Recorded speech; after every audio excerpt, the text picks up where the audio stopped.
Hi friends, welcome to Kannada ಮಾರೋ stories. ಸುಕನ್ಯಾಗೆ ಗಂಡನ ಜೊತೆ ಜೀವನ ಅಂದ್ರೇನೆ ಸ್ವಲ್ಪ ಕೂಡ ಇಷ್ಟವಿರಲಿಲ್ಲ. ದೇವಸ್ಥಾನದ ಪೂಜಾರಿಯ ಜೊತೆ ಸಂಸಾರವೇನು? ಕಾಸ್ಟ್ಲಿ ಬಟ್ಟೆಗಳು, ಬಂಗಾರದ ಒಡವೆಗಳು ಯಾವುದೂ ಇಲ್ಲ ಇಲ್ಲಿ. ಯಾವುದಾದರೂ ಮದುವೆಗೆ ಹೋಗಲು ಕೂಡ ಅವಮಾನವಾಗಿ ಫೀಲ್ ಆಗ್ತಾ ಇದ್ಲು ಸುಕನ್ಯಾ. ಮದುವೆಯಲ್ಲಿ ಎಲ್ಲರೂ ರೇಷ್ಮೆ ಸೀರೆಗಳು, ಬಂಗಾರದ ಒಡವೆಗಳನ್ನು ಧರಿಸಿ ಬರ್ತಾ ಇದ್ರೆ ಅವಳು ಮಾತ್ರ ಕೇವಲ ಮಾಂಗಲ್ಯ ಸರ ಮತ್ತು ಗಾಜಿನ ಬಳೆಗಳನ್ನು ಹಾಕಿಕೊಂಡು ಹೋಗ್ಬೇಕಾಗಿ ಬರ್ತಾ ಇತ್ತು.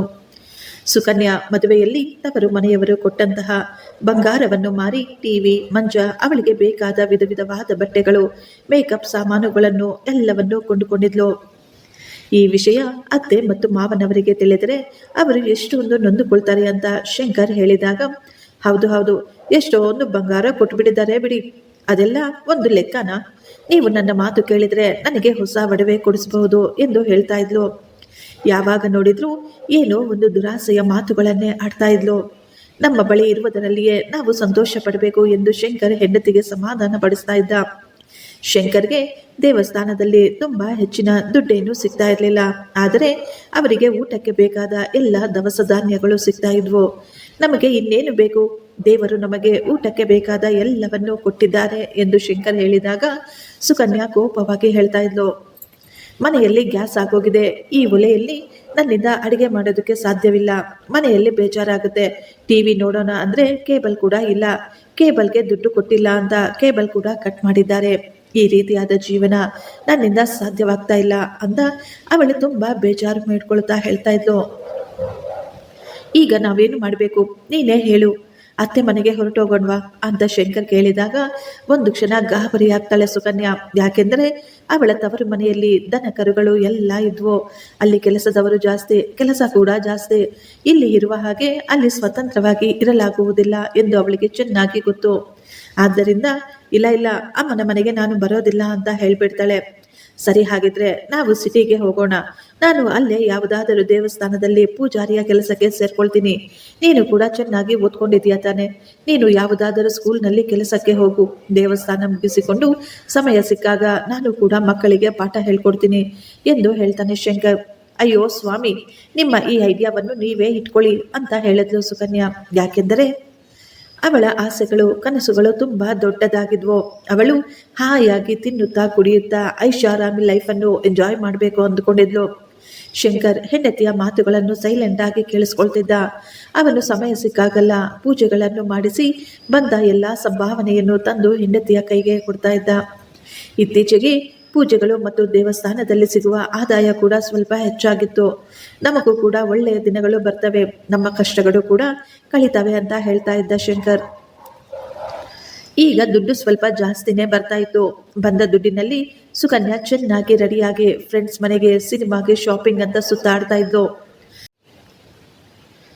ಮಗು ತುಂಬಾ ಹೊತ್ತಿನಿಂದ ಅಳ್ತಾ ಇದೆ ನೋಡು, ನಮ್ಮ ಮಗುವಿಗೆ ಜ್ವರ ಕೂಡ ಬರ್ತಾ ಇದೆ, ನೀನು ಹೋಗುವಾಗ ನಮಗೂ ಹೇಳಿದ್ರೆ ನಾವು ಕೂಡ ನಿನ್ನ ಜೊತೆ ಬರ್ತಿದ್ವಲ್ಲ ಎಂದು ಹೇಳಿದ ಗಂಡನ ಮಾತನ್ನು ಕೇಳಿ ಅವಳು ವ್ಯಂಗ್ಯವಾಗಿ ಹೇಳ್ತಾಳೆ, ನಿಮ್ಮ ಈ ಅವತಾರದಲ್ಲಿ ನೀನು ನನ್ನ ಜೊತೆ ಬರ್ತೀಯಾ ಎಂದು ಅವಳು ವಿಚಿತ್ರವಾಗಿ ಕೇಳಿದಾಗ ಶಂಕರ್ ತುಂಬಾ ಬೇಜಾರು ಮಾಡ್ಕೊಳ್ತಾನೆ. ಇತ್ತೀಚೆಗೆ ಸುಕನ್ಯಾ ಯಾವಾಗಲೂ ಮನೆಯಿಂದ ಹೊರಗೆ ಇರ್ತಾ ಇದ್ಲು. ಅವಳ ಬಟ್ಟೆ, ಕೂದಲು, ಅವಳ ನಡವಳಿಕೆ ಎಲ್ಲವೂ ಬದಲಾಗ್ಬಿಟ್ಟಿತ್ತು. ಕೂದಲನ್ನು ಕತ್ತರಿಸಿಕೊಂಡು ಸ್ಟೈಲ್ ಆಗಿ ಬಟ್ಟೆಗಳನ್ನು ಹಾಕಿಕೊಂಡು ತುಂಬಾ ಮಾಡರ್ನ್ ಆಗಿ ಬದಲಾಗ್ತಾ ಇದ್ಲು. ಇದೆಲ್ಲ ಏನು ನಿನ್ನ ಅವತಾರ, ನೀನು ಯಾಕೆ ಕುಂಕುಮ ಧರಿಸಲ್ಲ ಎಂದು ಶಂಕರ್ ಹೆಂಡತಿಗೆ ಕುಂಕುಮ ಇಡಲು ಹೋದ್ರೆ ಸುಕನ್ಯಾ ಗಂಡನ ಕೈಯನ್ನು ಹಿಡಿದುಕೊಂಡು ನಿಲ್ಲಿಸಿ, ನಾನು ಈ ಸಣ್ಣ ಸ್ಟಿಕ್ಕರ್ ಇಟ್ಕೊಂಡಿದ್ದೀನಿ, ಇದು ಸಾಕು ನಂಗೆ ಎಂದು ಅವಳು ತನ್ನ ಪರ್ಸನ್ನು ತೆಗೆದುಕೊಂಡು ಗಂಡನಿಗೆ ಹೇಳದೆ ಹೊರಗೆ ಹೋಗಲು ಮುಂದಾಗ್ತಾಳೆ.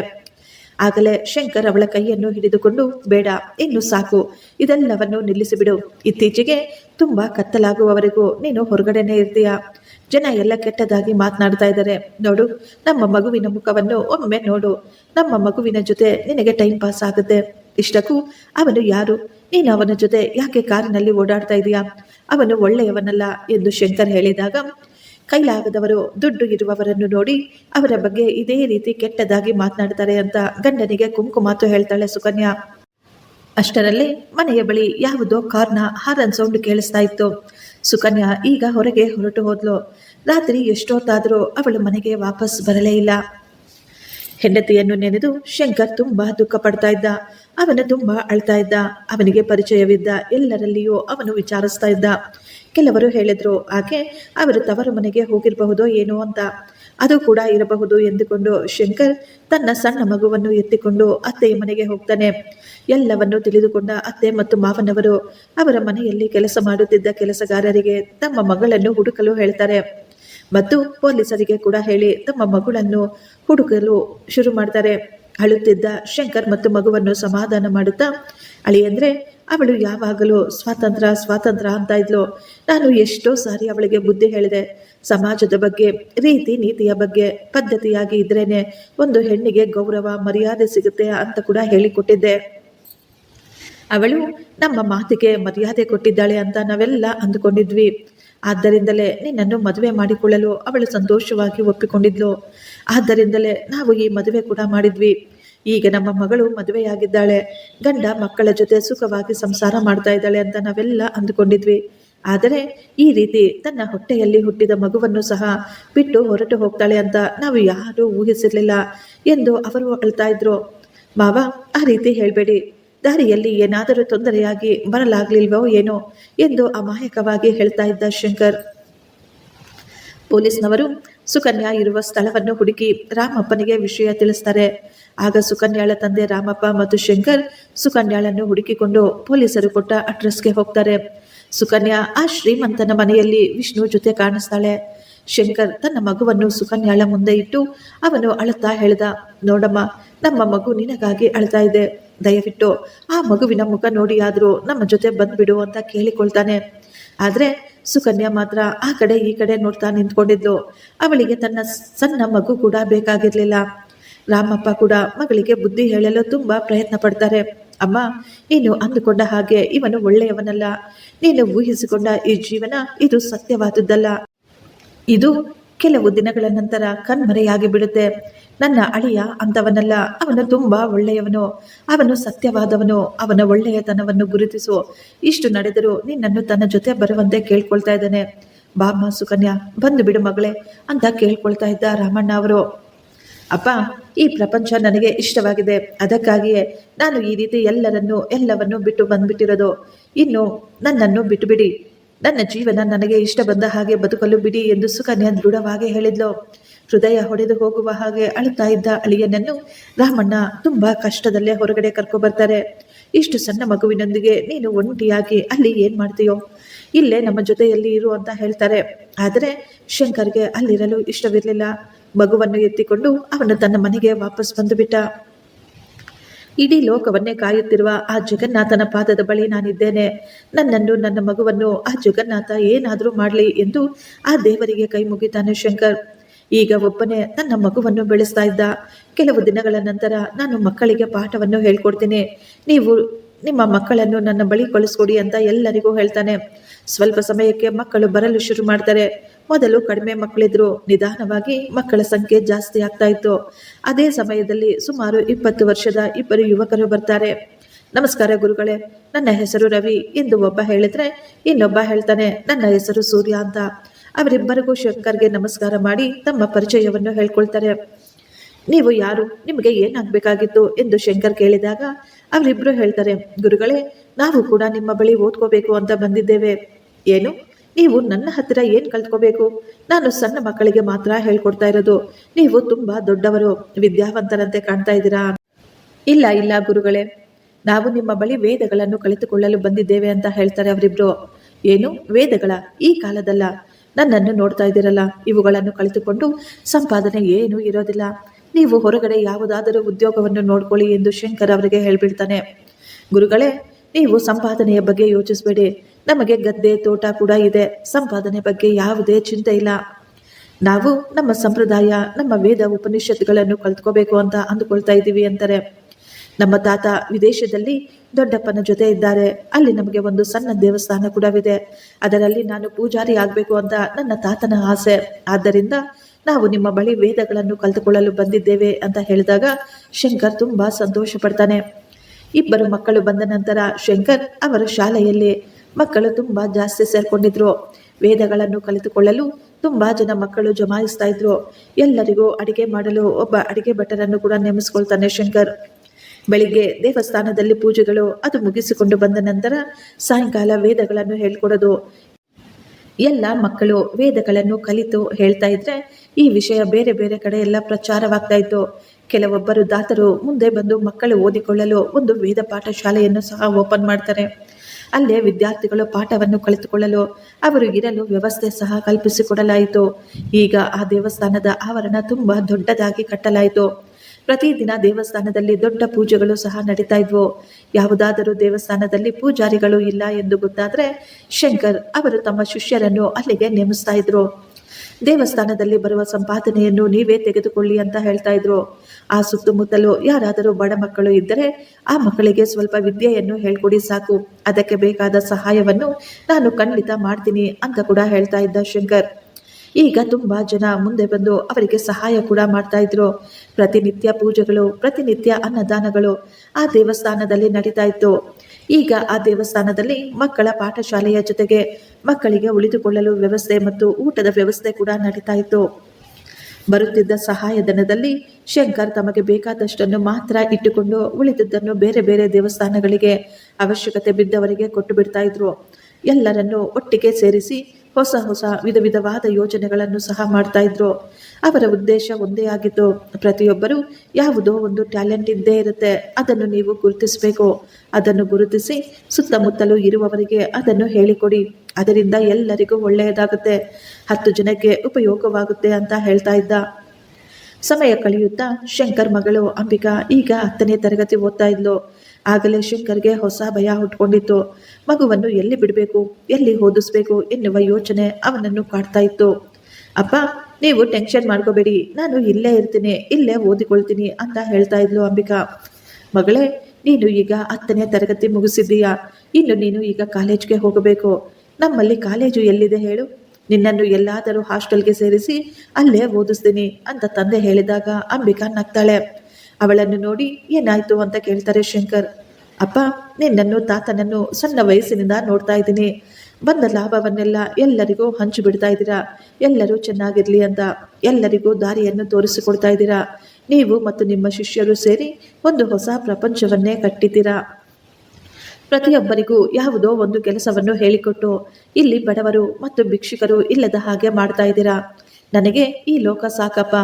ಮಗಳ ಮಾತು ಕೇಳಿ ತಂದೆಯ ಕಣ್ಣುಗಳಿಂದ ನೀರು ಬರ್ತಾ ಇತ್ತು. ಮಗಳೇ, ಮೊದಲು ನಿನ್ನ ಭವಿಷ್ಯ.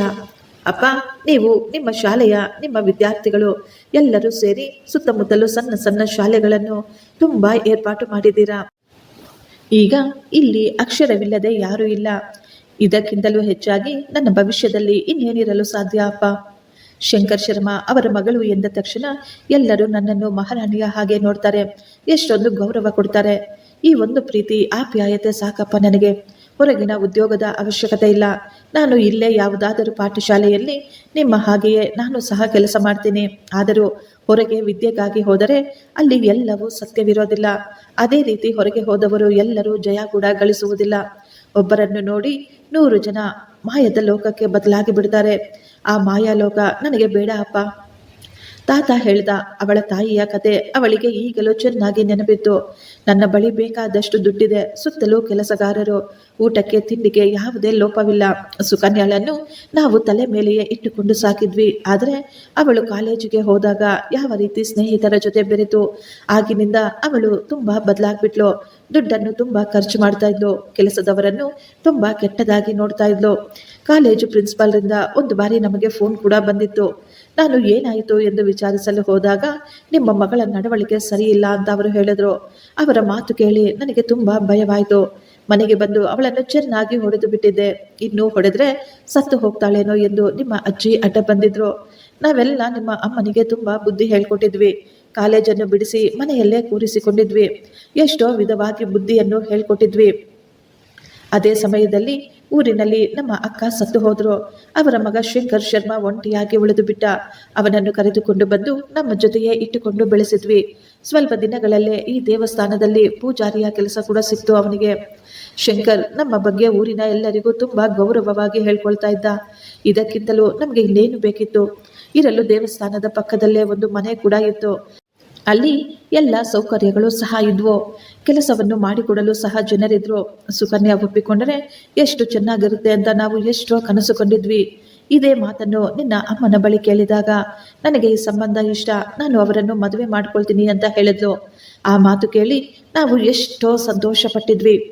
ಸಮಯ ನೋಡಿಕೊಂಡು ಅವಳನ್ನು ಶಂಕರ್ಗೆ ಕೊಟ್ಟು ಮದುವೆ ಕೂಡ ಮಾಡಿದ್ವಿ. ಆದರೆ ಸಮಯ ನೋಡಿಕೊಂಡು ಅವಳು ಹಾವಿನ ಹಾಗೆ ವಿಷ ಕಕ್ಕಿ ಹೊರಟು ಹೋದ್ಲು ಅಂತ ಹೇಳ್ತಾ ಇರಬೇಕಾದ್ರೆ ತಾತ ಕಣ್ಣುಗಳಿಂದ ನೀರು ಧಾರಾಕಾರವಾಗಿ ಸುರಿತಾ ಇತ್ತು. ಆ ಮಾತುಗಳೆಲ್ಲ ಅಂಬಿಕಾಗೆ ಈಗಲೂ ಚೆನ್ನಾಗಿ ನೆನಪಿದೆ. ಶಂಕರ್ಗೂ ಕೂಡ ಅದೇ ಭಯ. ಅಂಬಿಕಾ ಹೊರಗೆ ಹೋದರೆ ಏನಾಗುತ್ತೋ ಏನೋ ಅಂತ. ಅವನಿಗೆ ತನ್ನ ಮಗಳ ಮೇಲೆ ಯಾವುದೇ ರೀತಿಯ ಅನುಮಾನವಿರಲಿಲ್ಲ.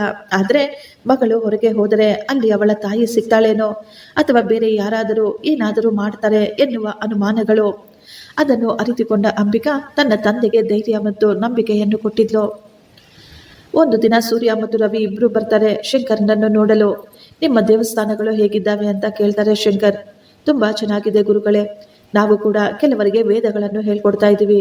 ಅಷ್ಟು ಮಾತ್ರವಲ್ಲ, ನಮ್ಮ ಸುತ್ತಮುತ್ತಲೂ ಇರುವ ಹಳೆಯ ದೇವಸ್ಥಾನ ಜೀರ್ಣೋದ್ಧಾರ ಮಾಡ್ತಾ ಇದ್ದೀವಿ ಅಂತ ಹೇಳ್ತಾರೆ. ಅವರ ಮಾತುಗಳನ್ನು ಕೇಳಿ ಶಂಕರ್ ತುಂಬಾ ಸಂತೋಷ ಪಟ್ಟಿದ್ರು.